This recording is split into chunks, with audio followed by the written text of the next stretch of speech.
बात महाराष्ट्र की राजनीति की। जी हाँ, हर मुद्दे पर होगी बेबाक बात और जनता की आवाज़। हम बात करेंगे उस भारत की जो सवाल करता है और सोचता है, बदलाव चाहता है। अब शुरू करते हैं आज की बात जो जुड़ी है राजनीति से, महाराष्ट्र की राजनीति से। जी हाँ,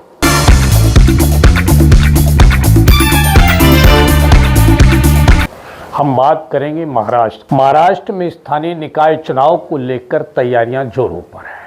इन चुनाव के लिए राज्य में सरकार चला रहे महायुति गठबंधन और विपक्षी महाविकास अघाड़ी के साथ कुछ छोटे दल भी लगातार तैयारियों में जुटे हैं, जो महाराष्ट्र की राजनीति में अपने जड़ें जमाने की कोशिश कर रहे हैं और प्रयास कर रहे हैं कि आने वाले समय में मुंबई महानगर पालिका के चुनाव में उनका वजूद स्थापित हो। जी हाँ, असदुद्दीन ओवैसी की पार्टी हो भी एक स्थानीय निकाय के चुनाव को लेकर कमर कस रही है। सुप्रीम कोर्ट ने 6 मई को महाराष्ट्र सरकार को आदेश दिया था कि वो नोटिफिकेशन जारी होने के 4 महीने के अंदर स्थानीय निकाय चुनाव को करा ले। आदेश के बाद से ही राज्य में चुनावी माहौल तेजी से बदलने लगा है, गर्म होने लगा है। अक्टूबर या नवंबर के पहले या दूसरे हफ्ते में मुंबई महानगर पालिका नगर निकायों के चुनाव होने की उम्मीद जताई जा रही है। लोग तैयारियों में लगे हैं, तैयारी कर रहे हैं। मनपा चुनाव इसलिए भी अधिक रोमांचक हो गया है क्योंकि राज्य में 6 बड़ी पार्टियां सक्रिय हैं।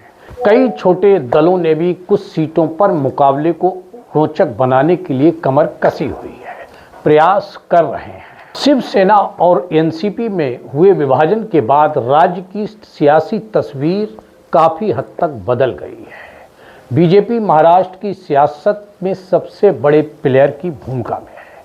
महाराष्ट्र में सरकार चला रहे महायुति गठबंधन में भारतीय जनता पार्टी, एकनाथ शिंदे की शिवसेना, अजीत पवार की एनसीपी शामिल है, जबकि विपक्ष में शिवसेना उद्धव ठाकरे गुट, शरद पवार का राष्ट्रवादी कांग्रेस पार्टी गुट और कांग्रेस शामिल है। वहीं एआईएमआईएम की ओर से महाराष्ट्र के पार्टी अध्यक्ष इम्तियाज जलील पूरी तरह से जुटे हुए हैं और अधिक से अधिक सीटों पर कब्जा करने के लिए व्यूहरचना कर रहे हैं। वर्तमान में क्या देखा जा रहा है? वर्तमान में देखा जा रहा है कि, और चर्चाएं भी चल रही हैं कि मनसे प्रमुख राज ठाकरे की महाराष्ट्र नवनिर्माण सेना और शिवसेना उद्धव ठाकरे के बीच गठबंधन हो सकता है और दोनों मिलकर स्वतंत्र रूप से एक साथ मिलकर चुनाव लड़ने पर विचार कर रहे हैं। जहां वो विचार कर रहे हैं वहीं मुंबई के हर इलाके में इस गठबंधन को लेकर चर्चाएं आमे खास हैं। हाल ही में शिवसेना उद्धव ठाकरे गुट और मनसे प्रमुख राज ठाकरे के बीच बढ़ती नज़दीकियों को लेकर महाराष्ट्र की सियासत गर्म है और दोनों पार्टियों के कार्यकर्ताओं में जोश भी देखने को मिल रहा है। बहरहाल अभी कोई इसको लेकर फैसला नहीं हुआ है। मनपा चुनाव में किस भूमिका में दोनों भाई नजर आएंगे ये साफ नहीं है, लेकिन समझा जाता है यदि मिलकर चुनाव लड़ते हैं तो दोनों भाई मिलकर खेला कर सकते हैं। ऐसी स्थिति में कांग्रेस को और अधिक विचार और मंथन करना होगा। हो सकता है मुंबई महानगर पालिका के चुनाव में सियासत में महायुति और महागठबंधन के कुछ दल स्वतंत्र रूप से चुनाव लड़ने का ऐलान कर दें, जिसके अधिक कयास लगाए जा रहे हैं। बीएमसी महाराष्ट्र का सबसे बड़ा नगर निगम है। बीएमसी का बजट देश के कई छोटे छोटे राज्यों से भी अधिक है और भारत का सबसे पैसे वाला नगर निकाय कहा जाता है, माना जाता और है भी। इसमें कुल 227 वार्ड हैं। जब 2017 में बीएमसी के चुनाव हुए और इस चुनाव में जब शिवसेना अविभाजित थी, शिवसेना ने 84 वार्ड जीते थे। दूसरे नंबर पर भारतीय जनता पार्टी रही जिसने 82 और कांग्रेस ने 31 और सीपी ने 9, राज ठाकरे की एमएनएस ने 7 और समाजवादी पार्टी ने 6 वार्ड में चुनाव जीता था। तब शिवसेना और भारतीय जनता पार्टी के साथ थे, लेकिन उन्होंने बीएमसी के चुनाव अलग अलग लड़ा।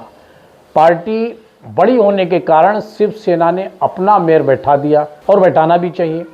क्योंकि उनकी संख्या अधिक थी और संख्या अधिक होने के कारण उनका महापौर सीट पर बैठा और शिवसेना सफल रही। और लेकिन तब का सियासी दौर अलग था।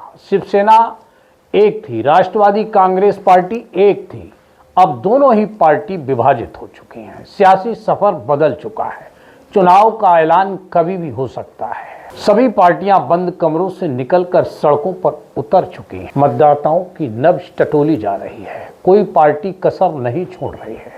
चुनावी समर में विजय पताका फहरा सके ऐसे प्रत्याशियों की सूची भी बन रही है। कोई भी पार्टी प्रत्याशी को लेकर दुविधा और दबाव में निर्णय लेकर मैदान में उतारना नहीं चाहती। रण का शंखनाद हो रहा है।